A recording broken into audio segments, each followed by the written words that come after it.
Hello and welcome to Colin Bradley Artcast. I'm Stephen Bradley. And I'm Colin Bradley. How you doing, Dad? Doing well, Steve. Thank you. Yes. Good. Nice to see summer at last. Broadstairs has had its first influx of visitors and bathers today. First time we've seen them, but they're all basking in the sun, which is lovely. Nice, nice. Yes, it's tour. It feels like it must be getting touristy season now for you guys Mm, down very there. Now much. the warmer weather here, so it gets busy outside your house and along your street because you're right near the sea. That's right. Oh, yes, it's getting busy. And we've also got a fair, a very big fair, one of the biggest I've seen in our Victoria Gardens. And that's come down for the bank holiday weekend, and lots of stalls. I walked up there today, and there's a lot of buzz going on. And I imagine that the fun fair is going to be very busy later on. We can just about hear it, but can't. It doesn't interfere with us. We're far enough away, 3 minutes away, that it doesn't actually penetrate our building. People closer it would be quite noisy, I imagine, on adjacent houses to the Yeah, front. yeah. Lovely stuff. Lovely. So this week last week we spoke about what we were going to do this week, and that's to talk about our squirrel landscape that we've just released onto the website, and just do a little bit of commentary behind the scenes, talking about some of the techniques you used in the videos. With the setup, I can put the videos on screen, so if you're watching on YouTube or Facebook, then you can watch along with us. We're not going to discuss the entire picture, like as in every minute, because it's like 3 hours long. But I'm just going to pick specific moments in the video, and we can just kind of discuss your approach, and hopefully that'll give people a really interesting peek into this class and your approach to it, and give them some helpful tips around pastel pencil work that they can use in their own pictures.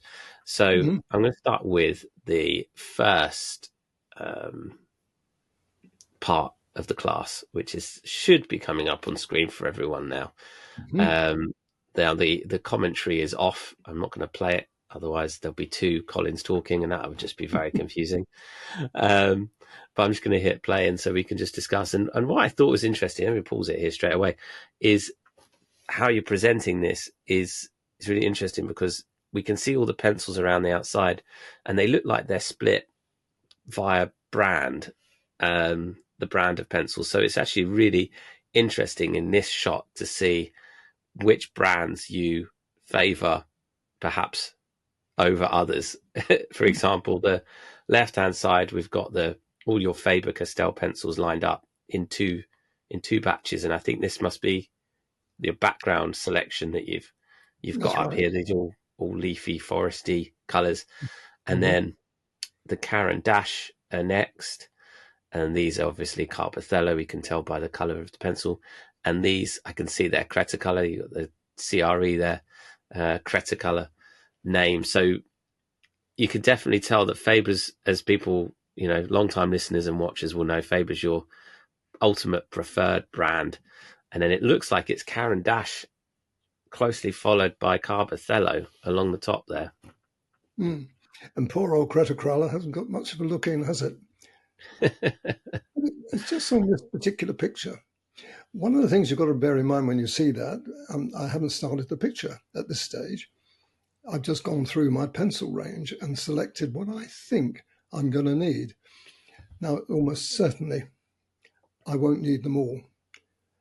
I'll pick them, and there are occasions when there's a pencil I haven't got, and so I have to go searching for that.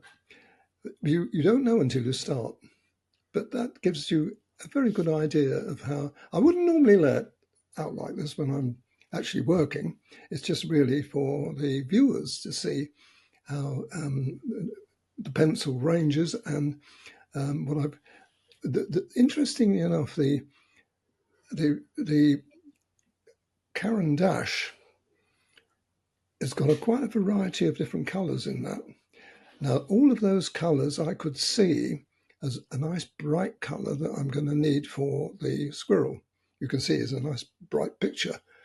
And I need particularly that ear. You know, that ear right in the middle of the picture. You've got the ear, which would be his right ear on our left. You see how bright that is inside compared with the other one.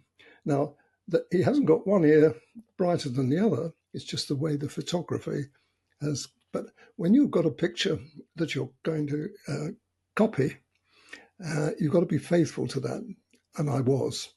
I can make it, I can't remember whether I did. You can make slight adjustments if you feel that that's a bit too bright, but you've got to be fairly faithful to the picture. And I am all the way through this. Yeah, it looks good. It looks good, and they're all you've got like almost doubles up of some colours, or they're very slightly like in between tones. Like I'm picking green as an example. You've got Mm. greens in every brand, but Mm-hmm. they're close or ever so slightly different.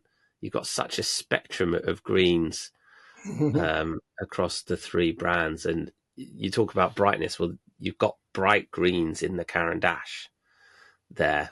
You've picked Mm-hmm. out the bright ones, assumed to give you that pigment that you need, that pop. So anyway, we could talk about. We're only on the first shot, so this is going to end up being a very long episode if we just sit and chat. But that's an interesting one anyway, just to see how you're laying out your materials for the student to look at. We've got your color shapers on the right hand side. Your two ivory ones. Interesting that you picked those ones. Mm-hmm. Um, and then you've got your just simple eraser, which Yeah. is obviously one of the benefits of pastel pencil work, is that you can just pop on an ordinary eraser and lift some of that color off. Let's skip a little way into the video, shall we? So we can see where you start, which is, right to left is kind Yeah. of your That's classic. interesting because normally I would start on the other side, wouldn't I? Mm. Ordinarily, I work from, Oh yeah, you do. to Yeah, yeah. right. I Yeah, do you work normally. the way that so you don't Yeah. smudge, but you've gone, yeah, that's true, actually. Yeah, I didn't think about that. It, it's very rare that I would start there, but I had to start there because I wanted to see how the range of pencils that I'm going to use for that, because it may influence the pencils on the other ear. You see, so you have to Mm. do something that's fairly standard to start with. Do And you pick a section that's less risk? Like, what if something hmm, went wrong? you know, and not at the stage that you're at in your career, yeah, but when you're getting into this medium and stuff, if something goes hmm, wrong and oh well, I've just done this tiny portion of the year, that's okay.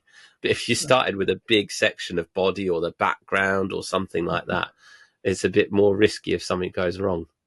that's right, exactly. Now this is interesting. What I'm using now is 169. Now 169 is a unique pencil. It really is. I would hate not to have that in my arsenal. And it's a mauvey grey. It's absolutely essential. And I saw that colour in the ear when I viewed the picture originally. I thought that's the colour we've got. But that will also be a colour which you could use in the other ear. So here I've got. I'm just tentatively making sure that I've got a good base colour, which I have, with the greys and the pinks underneath it. That lifts that colour for me, but it gets a lot Lovely. brighter than that as time goes on. Let's skip ahead a little bit as well, just using your color shaper there. Um, let's just progress that a little bit more, so you can see how that 169 has really faded.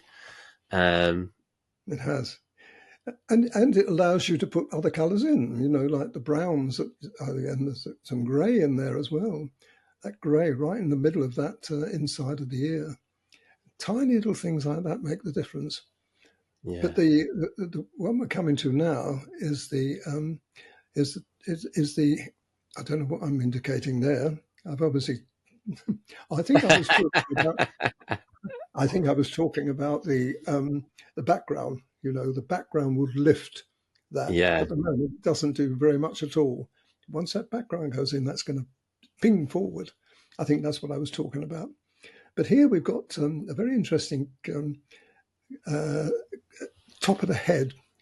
You know, it's like short, sharp strokes, I used to call them. And you can do this as long as you've got a good base color, which I've got on there. You can then add your stronger tones in. There we are. Look at that 157. Goodness me. I got that wrong, didn't I? It was 199 I should have picked up. 157 and 199 are very close to each other when you're looking at them but they don't look the same when you're working. So yeah. I picked up the One wrong color there. 157. It's weird. It's dark indigo, which is a blue, and the Mm. black is obviously black. So that would have been a very bluey It would have squirrel, been wouldn't it? too blue, yeah. Yes. But you see Um, how important that is. That black is so important. Again, it has to be done at the right time. And it's right time now. No good pussyfooting about. You can't uh, go to any intermediate colours. You've got to go straight for the jugular sort of thing. And this is what I'm using now, the black. But it lifts the you squirrel. can see it's really building it up, and are you just randomly choosing where you're doing this at the moment because you just need it to be random intersperses of black just to give Mm. that texture. Hmm. Hmm. Mm. You can always go back. You see, the thing is, once you've got it in, you can always go back and touch it up. Like here, I've thought, no, I'm losing some of my brightness. A little bit of white added to it, and look at the difference that makes. Yeah, very interesting. Let's skip to the end of this segment. Oh, you've jumped way ahead. Let's go a little bit further back, shall we? Just to the other ear, which you can Yeah, see. You've got some Caran d'Ache, so you can always tell the hexagonal lead, hexagonal casing of the Caran d'Ache. You can always tell which one's Caran d'Ache. And gosh, don't they look so different, those ears, in terms of tonal quality? You yeah, know, one's orange and one's grey and pink. that's right. But I'll temper that as time goes on. We'll be putting some grey in there. And there's the 169. You know, remember I used it on the other one? And this is I think 169 that's going in again. that looks So, like it's a brownie colour. That looks a little bit on my screen anyway. I'm not sure if it is the same, but that no, it looks was 169. Anyway, interesting though. But at this stage, I was thinking, you see how bright that is now? But I'm faithful to the picture. I have to be. yeah, and you can see how much colour is on that colour shaper as well. Mm,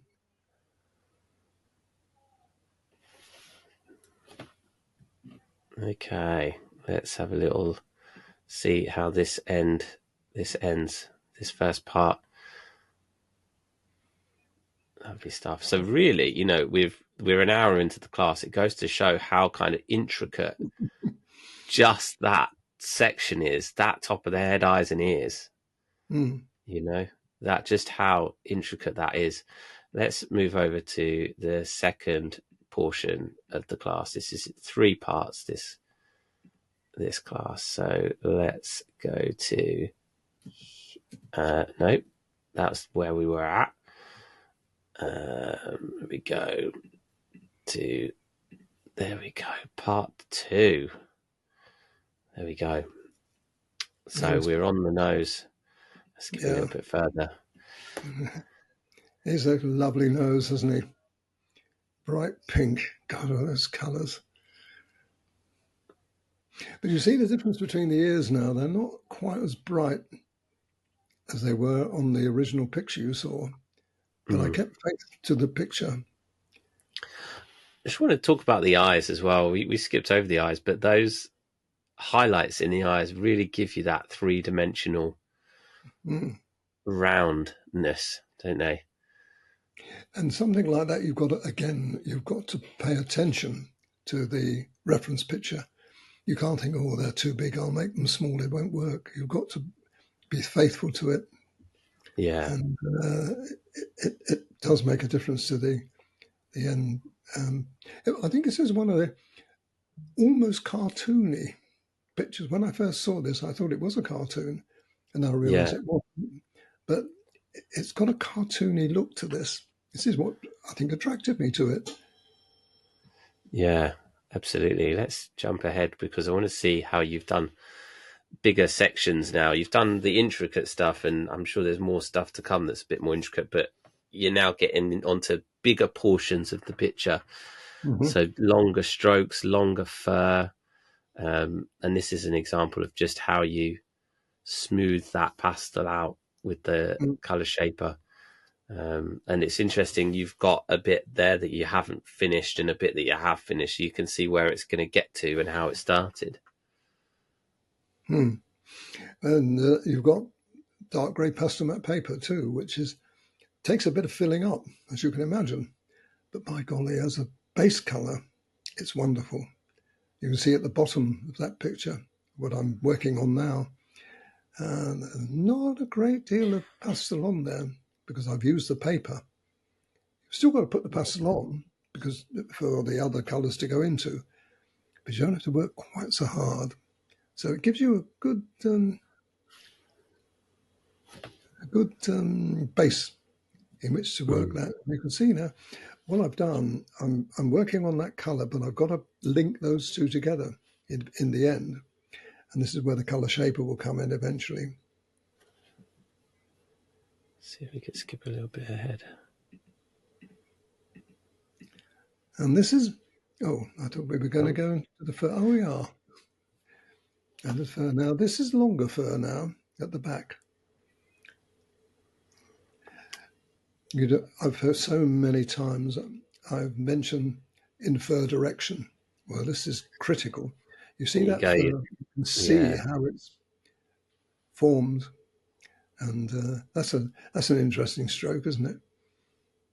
yeah. You could you have turned? I mean, I know you didn't, but could you have made this easier? Like, what's easier, keeping it the way that it is now and sort of stroking it in down like that angle, Mm. or turning the picture round and brushing it in? Mm. No, I would have done it that way because I like the way that that now has come up. I knew it would come up like that. That's why I did it. You see, now I'm using that sort of ready ochre again. I think that was 186, I believe, that colour. Oh no, wait a minute. No, That's a Carbatello, that's isn't it? Carbothello. So that would be, I can't remember that the colour of that. That's but that's a very rich colour. But look at the colours that, particularly in his cheek there, all those reds, and this is what makes it so exciting to be able to create those almost an illusion. Mm. It's so soft, isn't it? Like especially the cheek. It looks so soft. Mm, It's crazy. The pastels really develop that texture. it does. You can't do it with other mediums, really. You couldn't if you were watercolor. Even, however brilliant you are, you can't get that texture. Oil, you can't. In fact, there's no other medium that you can use, I don't think, than to create that illusion of reality. The pastel does do that, pastel pencil. You see why I can't move on from pastel pencil, especially with Yeah. animals. What I think is interesting here is that you're using short strokes with the color shaper. What would happen if you just did longer? You thought, well, I'm going to smooth the whole thing out, so why don't I just do longer, bigger strokes? Well, that would be the easy way of doing it, and it wouldn't work at all. You've got to do what I'm doing now is the only way it would work, and as you can see, it does. I don't know where I it was. It's got to be experience, Steve, over years of playing with pastels to get that effect that I've got there. Hmm. Here, I've decided to do something about the tree. So we're starting the background, and the reason I did that is because I got to put those claws in. Right, right. I see. Let's jump. It's I very can't even tempting. see the There we are now. There's the little claws. Now this is interesting because here I couldn't determine exactly what I could see. Sometimes you get that in the picture. So what you have to do is imagine what it would be look like, and then look at what you see and try to put a compromise between the two things, which is what I've done there. But it works and in the end. You see how that's it works. so fine. Like that's so tiny. Look at the lead of the pencil, how it's literally the width of the point of the pencil. You know those strokes that you're putting in there. That's right. Yeah. Let's progress these feet along a little bit more. Oh, there's the So other. Now very you can. impressionistic, isn't it? It is. It looks nice. There's only so That's, much you can do when it's that small. You have to use impressionism because your leads won't give you the that fine point. no, I'm a great lover of Impressionism, as you know. I've done many Impressionist pictures, so I love doing them and I love it. And if you can combine it with something like that on something like this, then you've got the ultimate. Because you can't really discern those claws, you can't really work them out. But I've done a good job of there to give the viewer the impression. And it looks like the tree or the grass or whatever it's sitting on is quite impressionistic as well in terms of Mm, its its texture. I'm just going to skip ahead to show a bit more of that.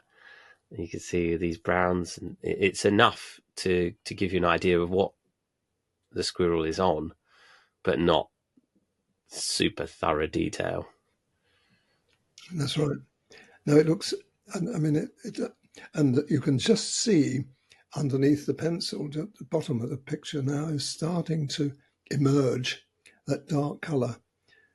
This is what I get very excited about. This, as you know, I love trees and branches and these little fine details you see me touching, just creating that relationship between the claws and the branch. It's got to be as one. You see, you can't have it looking odd. It's got to be. Yeah, It's and got to that's be. realistic, isn't it? That's realistic. Those claws are going to have elements of those colours in because it's not going to be a perfectly clean claw on a tree trunk or in the No. woods. But how important those dark colours are just put in. That gives you an idea how that's beginning to come along now. Very important part of this picture. Some people could skip over that. Oh, there's only claws. It's not only claws at all. They're very, very important to get them right. So we're at the end of that second hour, so I'm gonna jump to the final one, the final hour and 10, where we're still obviously we're progressing from where we left off and adding more detail into Yes, the this is tree. where this is my forte really. The branches and the landscaping. I'm lucky really to be able to combine the two things together. See the impressionistic look of that.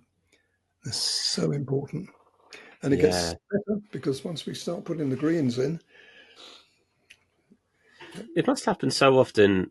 Not so much now because you know what you're doing, but it's when you putting in lines and markings, and initially the viewer might be like, "Oh, that's a bit harsh," but you know what's to come, and you know that you're going to soften it.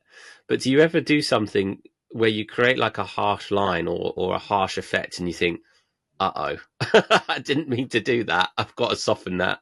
no, I've got to say, no, it doesn't. I know exactly what I'm doing every step of the way, Steve.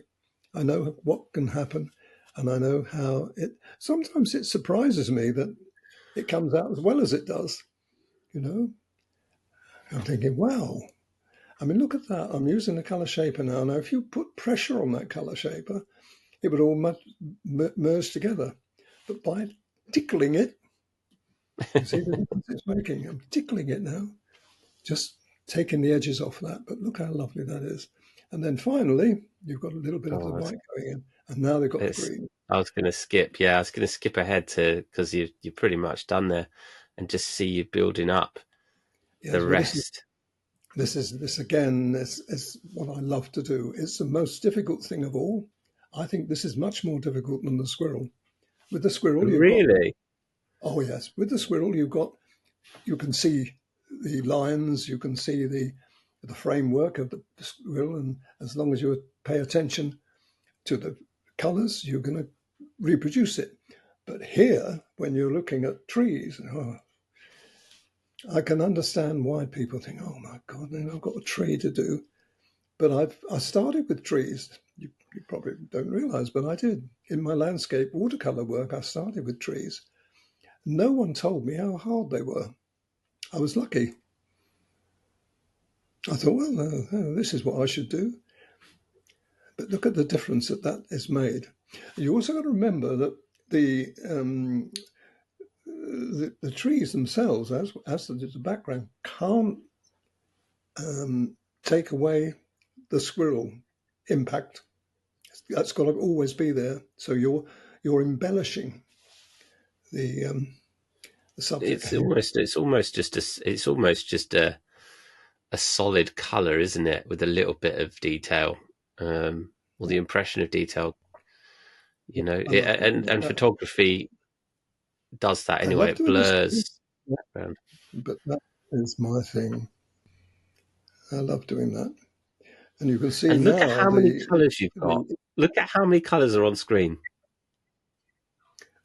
yes, a lot there. There's a lot there. This is All those greens interesting. You coming were out. talking about putting the dark colour on. What am I going to do with that now? See what I do with that dark colour in a moment. Even a little bit of mid-tone and then fingers. It all melts Yeah, into a. And this is what I'm trying to do now. I'm trying to create a corner. I love corners, and you can see now. Look at the difference that makes. mm. Has You're it got putting the almost dark really of shading in the it in every shading in every corner almost. yes, and then you use the light color again just to pick out those highlights that you want. Let's jump ahead a little bit And to here now you're really jumping now, but look at how it's coming along. When you can produce something like that, Steve, it's and interesting enough, right on the where the bush is coming out of the light, you can see the. You'll go back in a minute and see that. You see that over there on that edge? That's like a distance tree, just in the yeah. distance. See, like those others. But I love that background. I think is stunning. It really gives the atmosphere, doesn't it, Mm, mm, to the squirrel. mm. And this is Gosh, all kind of the same, you've gone around in an anti-clockwise fashion. Um, and you've got the tree trunk now. How important that is. And now we've got it a link. really pops now. It really pops out of the green. It didn't look that um, it didn't look that obvious until you did all the green. That's right. It's knowing what you're going to be doing. You know, you in your mind, you know how you're going to do it, colors you're going to use, and the impact that it's going to make.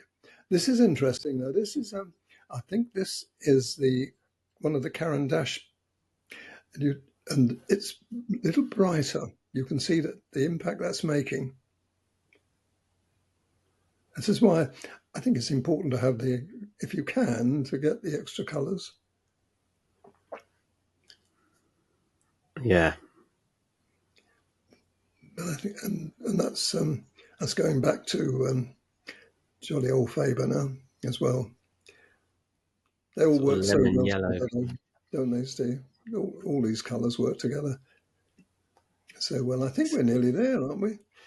We are very much so. You're just doing some. Oh, Oh, it looks like you're whiskers. doing the whiskers. Let's show I that, think because that's a pretty daunting task, is it not? it is, but on the other Yeah. side, though, how am I going to? Oh, There you go. now I've just that's gone back to show that terrifying watching that. But what a difference. How do you know when to stop? instinct. I can't explain it any other way. I know instinctively I've done enough. But I've got to do the other side now. And now that's going into the green as well. So that's going to be interesting. If you Let's can watch pick that that. up. Yeah. There you go. There's the other side. This is when my heart is in my mouth because I've got to bring. You get there in the end. It's just doing a little titivation, making sure they look as though they're coming out the snout. Let's speed it along just to get to that. There we This is the go. bit. This is it. There we go. You Now can you see tell the you're first one hesitating. didn't You impact. can. I could see the It didn't hesitation. impact on the green. It does now. Oh, we're That still on the means I've got to screen be just just a about. little stronger, a little more pressure. And you're having to go over them a little I am. bit. Yeah, that's hard to do too. You've got to make sure you can have a. Steady hand. Whew, Anyway, well done. I think that more or less, yes, looks good though. And we'll just skip right to the end here, just to show that finished. There's the There's the picture, photograph. reference picture, and there's my picture. Now, if you look at the difference between the two, this is much softer, isn't it? Yeah. Softness, you could almost pick him up, but where the photographic is not like that at all. It's harsh and hard. That's why I think you can. It's better than the. Yeah. And, I, and I've got my little signature, as you can see, hidden away down the bottom left-hand That's corner. right. Yeah, not subtle. Yeah, yeah. Just a nice subtle location. Wow, that looks absolutely fantastic, Dad. This has been really interesting. I really like revisiting these classes with you and talking about them and going through different bits. We always find some really interesting techniques. I know stuff that we've touched upon your approach that, we kind of talk about all the time, but I think especially if someone's tuning into this the first time, there's a lot of interesting points here and you're learning your approach to pastel pencil work. So I hope people have found this interesting. Let me take that off the screen. If you want to watch that full class, then it is on our website. You can get access to all of our classes with our membership by going to colinbradleyart.com, or you can simply enroll in this class as well. If you just want to do this picture, then it is available separately as a picture.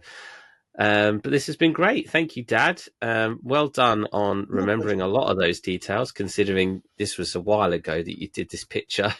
Yes, yes. So nice one. I am working on another class, so that will hopefully be out in a few weeks' time, and then we can talk about it hopefully in the same way that we've done this one. But obviously, in the meantime, if anyone has any questions, any talking points, anything they want us to discuss, then please get in touch with us, drop a comment in this video, or send us an email, and we'll happily talk about it. We should be back next week, all being well, with another episode.